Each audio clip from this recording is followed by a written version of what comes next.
विज्ञान से जुड़ी नवीनतम वीडियो को देखने के लिए चैनल की सदस्यता लेना ना भूलें और विज्ञान से संबंधित सभी वीडियो पर जानकारी लेने के लिए बेल आइकन जरूर दबाएं।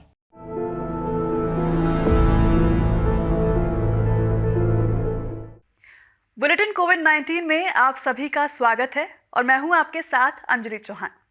बुलेटिन की शुरुआत आपके लिए एक जरूरी खबर से। अगर आपकी उम्र 45 वर्ष से ज्यादा है तो आप 1 अप्रैल से कोरोना की वैक्सीन लगवा सकते हैं। फिलहाल देश में 60 साल से ज्यादा उम्र के सभी लोगों को कोरोना का टीका लगाया जा रहा है, जबकि 45 साल से ज्यादा उम्र के उन लोगों का टीकाकरण किया जा रहा है जो कि तयशुदा बीमारी से पीड़ित हैं। हालांकि ऐसे लोगों को टीका लगवाने के लिए बीमारी का सर्टिफिकेट लाने की जरूरत पड़ती है। केंद्र सरकार ने यह शर्त अब वापस ले ली है, यानी 45 साल से ज्यादा उम्र के सभी लोग 1 अप्रैल से कोरोना का टीका लगवा सकते हैं।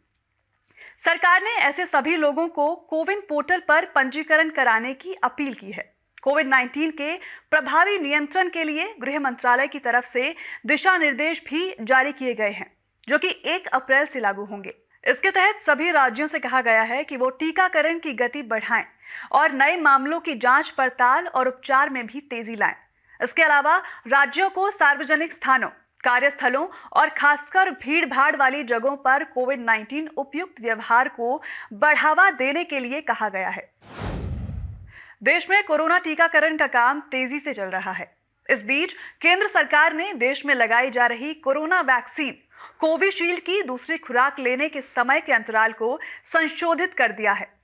केंद्र सरकार की तरफ से सभी राज्यों और केंद्र शासित प्रदेशों को भेजे गए पत्र में कहा गया है कि कोविशील्ड वैक्सीन की पहली और दूसरी डोज के बीच अब कम से कम 6 से 8 हफ्तों का अंतर होना चाहिए। इससे पहले कोविशील्ड की पहली और दूसरी डोज 4 से 6 हफ्तों के बीच दी जाती थी।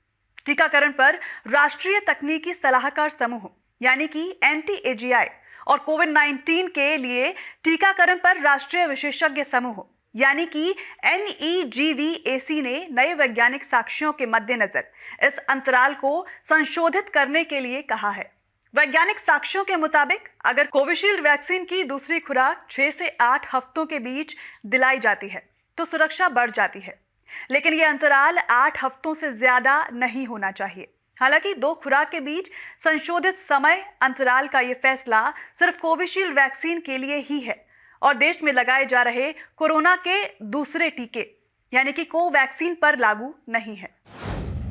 दुनिया भर में चल रहे कोरोना टीकाकरण के बीच कोविड-19 से संक्रमित मरीजों के इलाज के लिए प्रभावी दवाओं की खोज भी लगातार जारी है। भोपाल के भारतीय विज्ञान शिक्षा एवं अनुसंधान संस्थान यानी कि IISER और अमेरिका की university of Nebraska medical centre के अनुसंधानकर्ताओं ने रेपामाइसिन नाम की एक दवा की पहचान की है, जिसका इस्तेमाल कोविड-19 से संक्रमित मरीजों के इलाज के लिए किया जा सकता है। रेपामाइसिन का इस्तेमाल फिलहाल कैंसर के रोगियों और अंग प्रत्यारोपण करवाने वाले मरीजों के उपचार के लिए किया जाता है।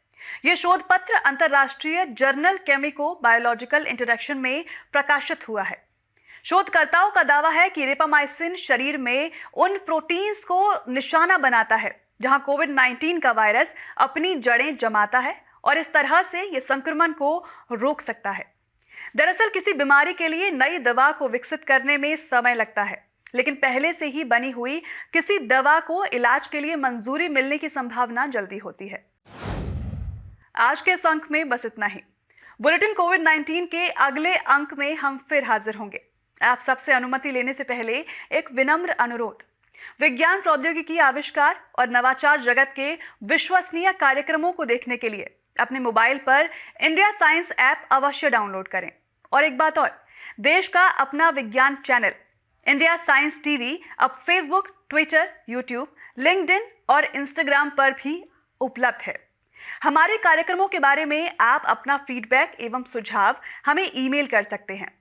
हमारा ईमेल आईडी feedback@indiascience.in। इसी के साथ अपना बहुत ख्याल रखिए और हमें इजाजत दीजिए। नमस्कार।